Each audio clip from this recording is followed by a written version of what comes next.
Sedangkan sepak bola ke futsal, kalau dari segi fisiknya mungkin lebih dominan tuh yang sepak bola. Cuman untuk dari tekniknya itu yang karena sentuhannya juga berbeda ya antara sepak bola dengan futsal. Itu untuk mewakili Kota Bekasi katanya. Latihannya cuman saya kurang tahu di mana. Dan opini saya, menurut saya tuh kalau bisa pemerintah itu mau gitu loh. Maksudnya memfasilitasi sepak bola di Kota Bekasi.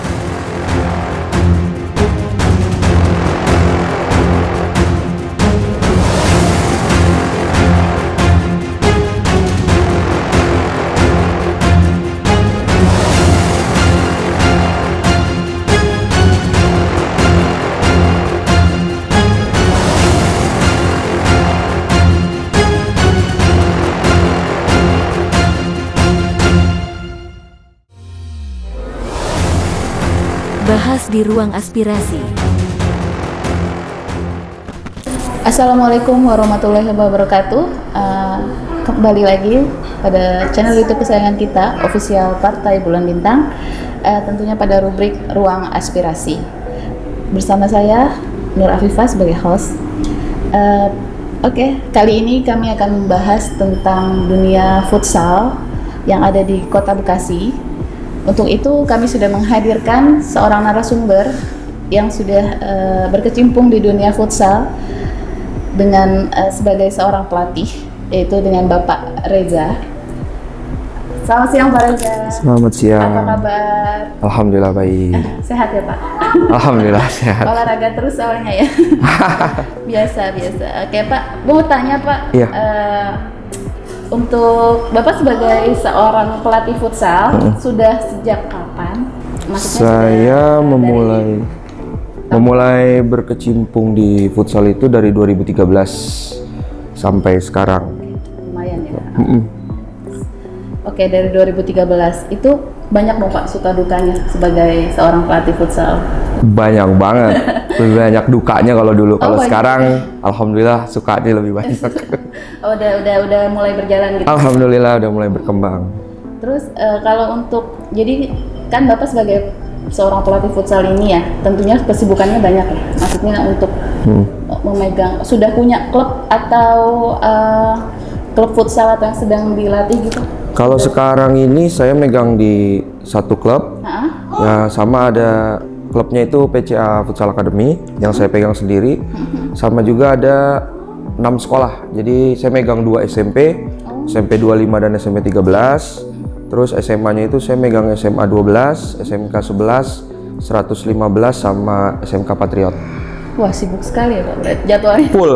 Setiap hari ada itu latihan? Iya, Senin sampai Sabtu, Minggunya, Sabtunya juga Liga. Oh, gitu. Iya, jadi lumayan menyita waktu untuk keluarga juga. Iya. Kira-kira memang yang dilatih itu dari umur berapa hingga berapa Pak?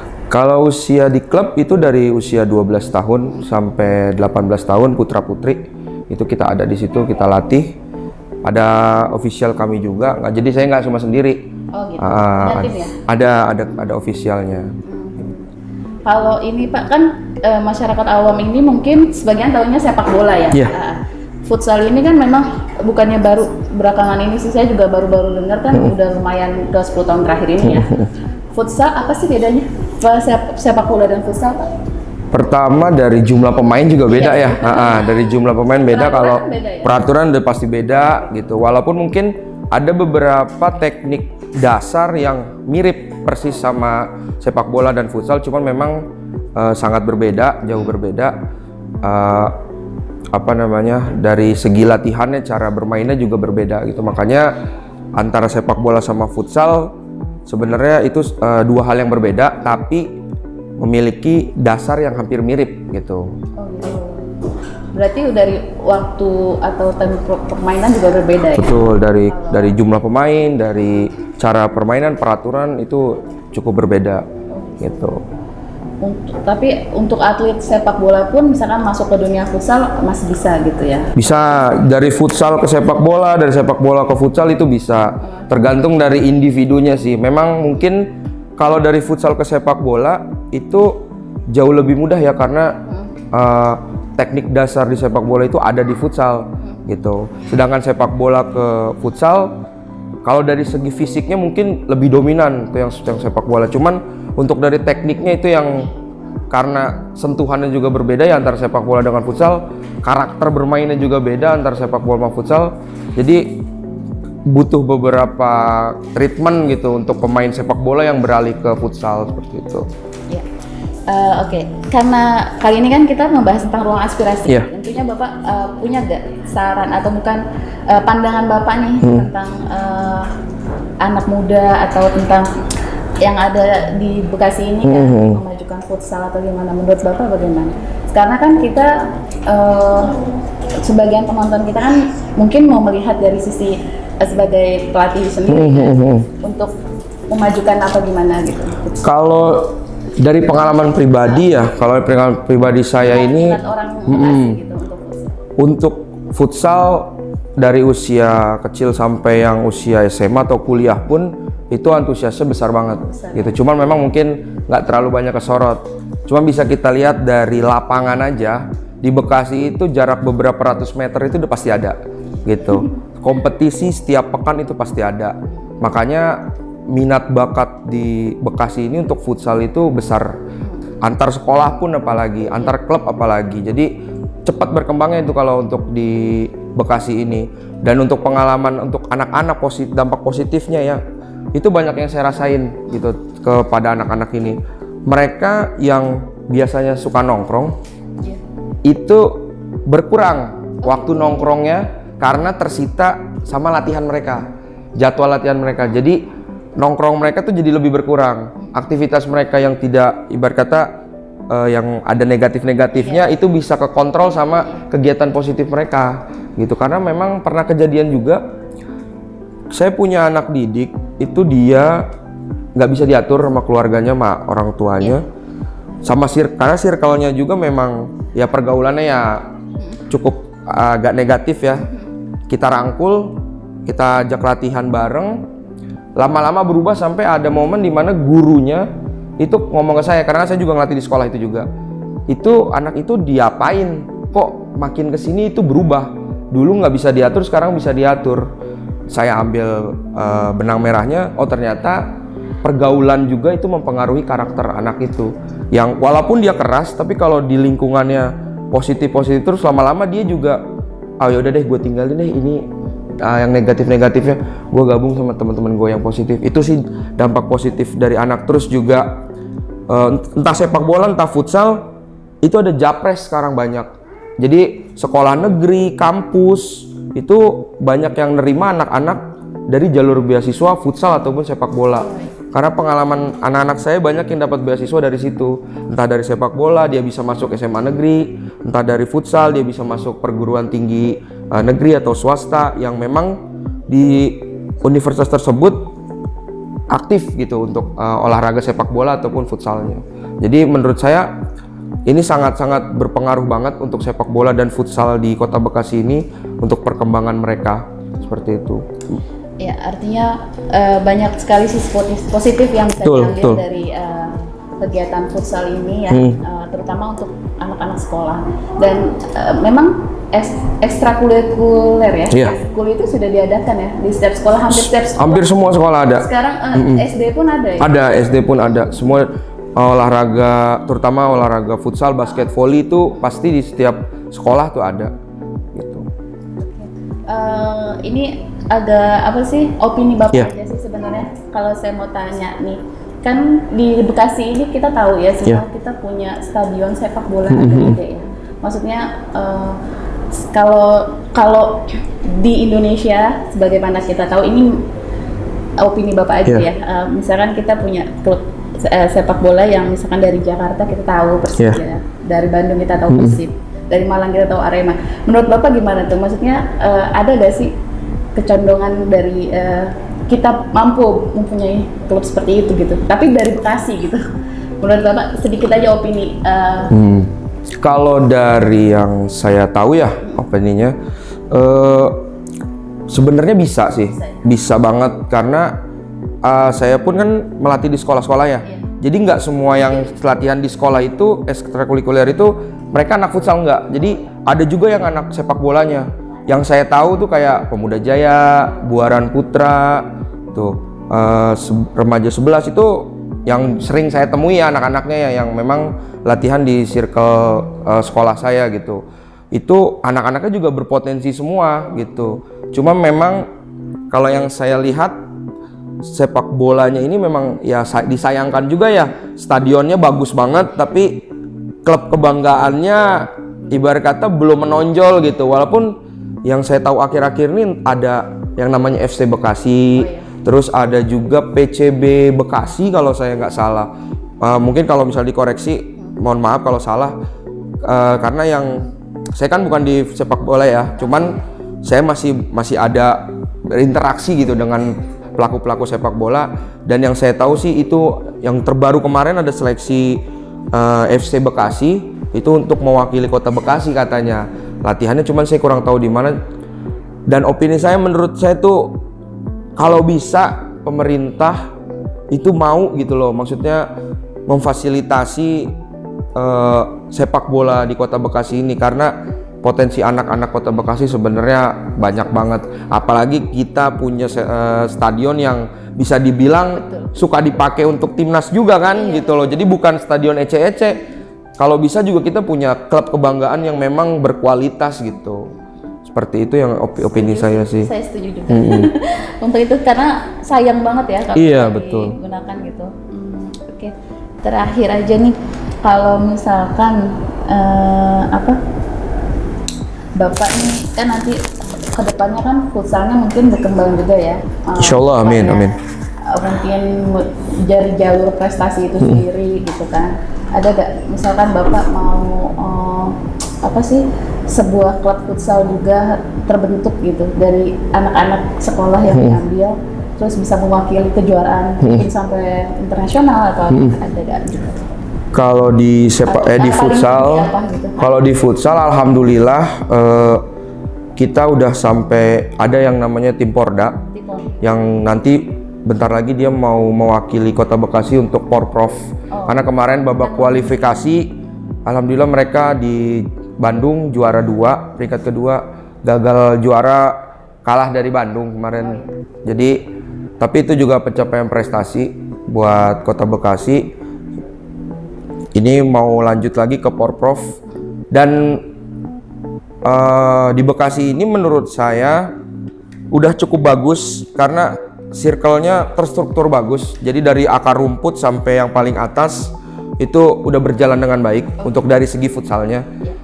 Cuman memang lebih diperhatikan aja untuk petinggi-petinggi kayak di tadi AFK, tadi KONI, untuk lebih memperhatikan klub-klub atau sekolah-sekolah futsal yang memang sebenarnya walaupun mungkin terbilang akar rumput ya, jadi masih di bawah lah dibanding sama yang di atas, tapi semua yang di atas itu awalnya dari yang bawah. Pemain-pemain yang ada di atas sekarang itu dirangkul oleh klub-klub yang ada di bawah ini gitu. Karena kalau tidak dirangkul dari yang di bawah-bawah ini, dia tidak akan terlihat sama yang di atas. Makanya dari KONI, AFK sampai organisasinya kalau bisa terstruktur dengan baik, karena liga juga sudah banyak, liga futsal untuk kategori usia. Kalau bisa lebih diperhatikan lagi yang di akar rumputnya, biar sama-sama berkembang gitu. Kita juga termotivasi untuk membentuk pemain, pemain juga bisa termotivasi untuk bisa naik ke atas. Jadi yang atas pun bisa terima pemain itu dengan mudah gitu loh, tidak sulit. Karena yang sekarang stucknya itu adalah komunikasi antara yang di atas sama yang di bawah. Jadi tertahan di situ. Jadi makanya untuk tim Porda juga, terutama di putri ya, itu dia agak stuck untuk nyari pemain. Oh, ada futsal putri. Futsal putrinya juga ada. Mereka pun lolos. Menarik ya? Iya, jadi putra putri ini lolos. Cuman kalau putri itu dari sekolah umur berapa, atau misalkan kalau SMA aja atau misalkan... Kalau putri tahun ini itu kelahiran 2001. 2001 2002. Jadi tiap 4 tahun sekali itu kan regenerasi terus ya. Cuman yang angkatan sekarang ini angkatan 2001 2002 ya, kalau bisa dibilang itu angkatan udah kuliah ya kalau nggak salah. Sudah kuliah. Nah ini stucknya itu adalah mereka mencari pelengkapnya lagi Padahal di liganya yang putri itu banyak pemain-pemain berkualitas memang. Cuma mungkin komunikasi aja sih yang harus lebih sering, yang atas mau merangkul yang bawah gitu, supaya yang bawah juga welcome aja nih pemain saya gitu, silakan aja kalau mau dipakai. Yang penting apa ya, ada kirim bersurat lah atau seperti apa, biar lebih enak aja gitu. Bahwasannya kita juga bangga dikirimin instruksi, tolong kirimin pemainnya gitu. Wah, kita bangga dong sebagai klub yang di akar rumput diminta pemainnya sama organisasi, ya kita pasti sangat-sangat mendukung gitu pemain kita untuk jam terbangnya lebih bagus lagi. Itu aja sih. Artinya kalau futsal putri pelatihnya putri juga atau? Enggak, kalau futsal putri nggak mesti harus putri juga. Nggak, kirain ada peraturan memang harus. Enggak, jadi kalau basket aja gitu. Oh gitu. Kalau basket juga pelatihnya basket laki-laki, putri juga di. Oh gitu. Kalau ini sih enggak sih. Enggak. Kalau yang sekarang pelatih putrinya itu Bang Andri Picesa. Laki-laki gitu. Jadi nggak mesti perempuan. Oh enggak, oke. Apa lagi ya? Kira-kira terakhir nih, tadi kan sudah sampai ke tingkat tertinggi yang dicapai ya, sampai futsal. Terakhir dari ruang aspirasi, Bapak kan ini opini aja lagi ya. Kalau misalkan nih, kan kita lihat nih fenomena akhir-akhir ini nih, YouTuber atau artis-artis atau public figure ini kan mereka berbondong-bondong beli klub sepak bola gitu. Itu kayak gimana tuh Pak? Menurut Bapak apa sih yang menguntungin gitu? Mereka itu mengincar apa ya? Apa mengincar masa? Tapi kalau followers kan nggak mungkin. Maksudnya menurut Bapak tuh kayak Raffi Ahmad dia punya klub ini. Itu menurut Bapak tuh opini aja tuh, mereka mengapain gitu? Apa yang untuk apa gitu? Untuk apa mereka sampai bela-belain beli-beli kayak gitu? Kalau beli-beli apa? sepak bola. Ya, kalau apa sih yang menguntungkan dari sebuah klub atau Bapak kan klub futsal misalkan? Kalau yang saya perhatikan, yang saya lihat yang sekarang banyak artis-artis, sebenarnya nggak, mungkin menurut saya ya, ini opini saya aja, menurut saya nggak 100% apa namanya, artis itu bener-bener mau punya klub sepak bola. Bisa jadi untuk ngegembleng klubnya itu dia bawa nama artis itu, tapi di balik artis itu ada lagi orang yang nyokong dana. Jadi nama klub baru tersebut bisa naik karena nama popularitas artis tersebut gitu. Tapi yang saya perhatikan kayak Raffi Ahmad itu dia serius banget, benar-benar terjun ke ke olahraga, bukan sepak bola doang, karena dia kalau nggak salah tuh dia punya basket juga kan gitu. Itu saya setuju sih, artis-artis itu atau orang-orang yang punya potensi uang untuk bisa menggelontorkan dananya, saya setuju, karena itu bisa jadi industri. Karena kalau di luar negeri itu sepak bola udah bukan cuman sekedar hobi, tapi dia udah jadi industri, udah jadi bisnis gitu, bener-bener yang lo aktivitas akan ada uangnya gitu loh, menghasilkan uang. Jadi Raffi Ahmad bikin seperti itu juga kan dari sponsor yang masuk pakai nama besar Raffi Ahmad. Jangankan udah mulai, baru kata Raffi Ahmad aja itu sponsor udah berdatangan. Karena apa? Sponsor itu yakin dengan adanya dia minat orang tuh banyak, seperti itu. Mendompleng banget. Kalaupun nanti misalnya ada artis yang ke Bekasi, saya setuju aja. Karena karena kalau ada artis yang memang mau, itu bagus banget. Itu bisa jadi industri juga gitu loh. Tinggal bagaimana memanagenya. Karena sejauh ini masih banyak klub yang kalau nggak salah sih pakai dana APBD ya, pakai disokong sama daerah gitu. Hanya beberapa klub yang memang benar-benar sudah pure bisnis, kayak Bali United itu kan udah benar-benar kayak profesional banget itu dia sepak bolanya. Persija gitu, Persib, dia kan udah punya PT-nya sendiri gitu. Sedangkan kan masih beberapa klub-klub daerah lain masih disokong sama daerah gitu loh. Jadi untuk berkembangnya juga sulit.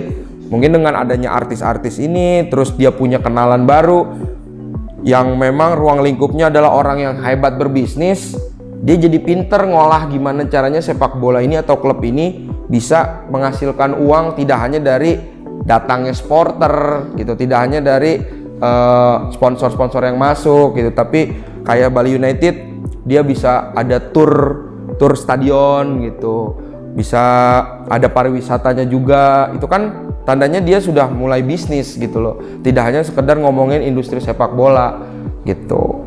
Jadi kalau saya sih sangat-sangat setuju sih untuk artis-artis itu yang artisnya dalam tanda kutip yang memang potensial ya, bukan cuma sekedar nama kelebat lewat terus hilang gitu. Yang benar-benar memang juga dia hobi pengen terjun di olahraga tersebut gitu.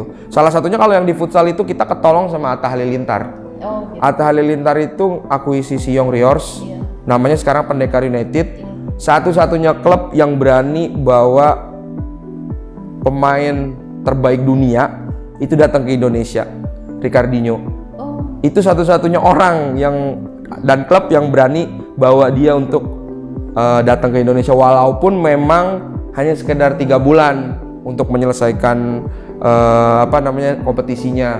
Tapi dengan adanya dia beberapa bulan aja, impact untuk olahraga kita tuh sangat luar biasa, sangat luar biasa. Makanya moga-moga nanti klub-klub yang di Indonesia udah bisa narik-narik pemain-pemain dari luar, itu kan minatnya bakal naik banget, potensial banget gitu. Itu sih opini saya untuk sepak bola kita terutama di Kota Bekasi gitu. Oke, ada pertanyaan lagi. Oke, kayaknya cukup sekian podcast kita hari ini. Sebenarnya kita sebutnya sportcast, jadi lebih menonjolkan tentang olahraga. Kalau mau daftar udah Pak? Oh iya. Kalau mau daftar, misalkan Bapak Pak Reja nih sebagai pelatih ada ajang promosi atau mau daftar anaknya futsal gitu. Oh iya. Ada tawuran juga ya.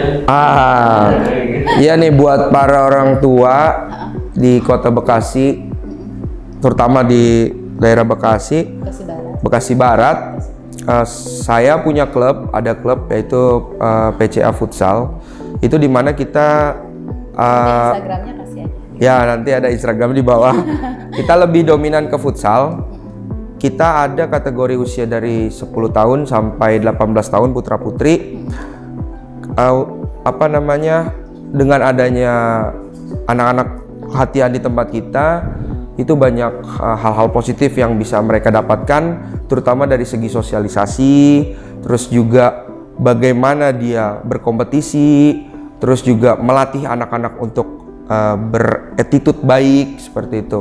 Jadi kalau misalnya ada orang tua yang mau mendaftarkan anaknya untuk olahraga, bisa lihat di Instagram kita nih di PCA Futsal Academy, PCA Futsal School, atau bisa DM aja ke Instagram saya di Reza Rauf 11. Nanti bisa komunikasi langsung sama saya.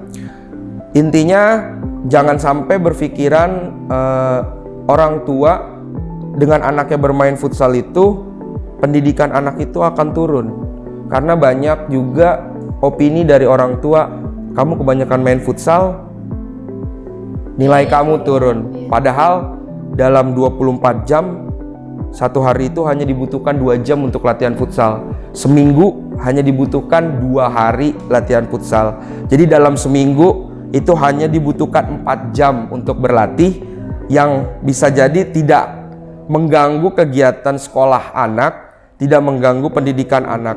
Jadi kalau bisa jangan lebih banyak menyalahkan kegiatan positifnya, tapi cari tahu dalam 24 jam itu apa yang dilakukan anak selain futsal gitu. Karena banyak keluhan dari anak-anak juga yang dia mengeluh disalahkan pendidikannya menurun akibat futsal.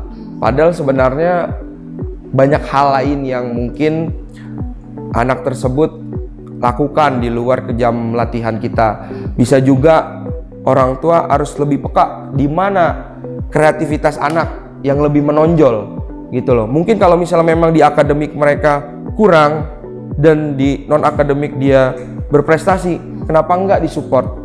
Maksud saya adalah supaya anak tersebut punya 2 jalur gitu loh.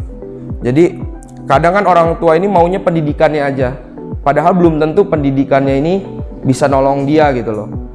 Kenapa nggak jalan dua?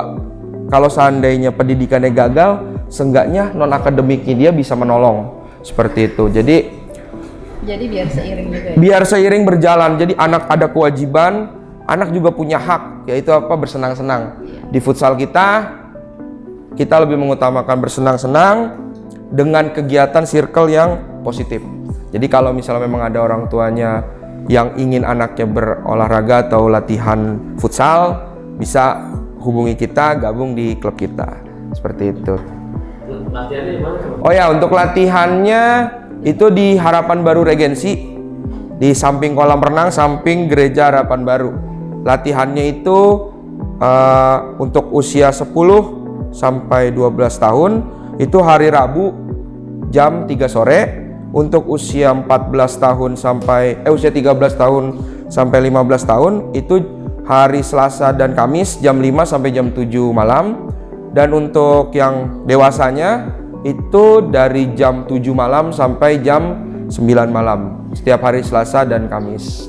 Oh, iya. Untuk putrinya hari Rabu dan Jumat jam setengah 5 sore sampai jam 7 malam. Tapi untuk lahiran 2001 tadi. Kalau untuk putri, khusus putri kita dari usia 14 tahun. 14 tahun ya? Untuk yang 12-13 tahun putri kita masukinnya ke laki-laki, tapi yang usia 10 sampai 12 tahun. Karena belum ada batasan lah ya, kalau untuk yang kecil-kecil gitu kan masih ibarat kata masih aman lah, masih safe gitu. Tapi kalau udah beranjak dewasa, kita harus menjaga sentuhan juga gitu antara tubuh laki-laki dan perempuan. Makanya untuk usia 14 ke atas kita pisah, tidak kita gabung seperti itu. Oke, terima kasih banyak Bapak Reza atas Sama-sama. waktunya. Kita sudah kupas tuntas dunia futsal. Terima kasih. Sukses terus untuk Amin, klubnya. amin. Semoga makin banyak peminat, makin Amin. maju ya. Semangat untuk olahraga Kota Bekasi. Oke, sampai jumpa kembali di podcast selanjutnya. Wassalamualaikum warahmatullahi wabarakatuh. Waalaikumsalam. Bahas di ruang aspirasi.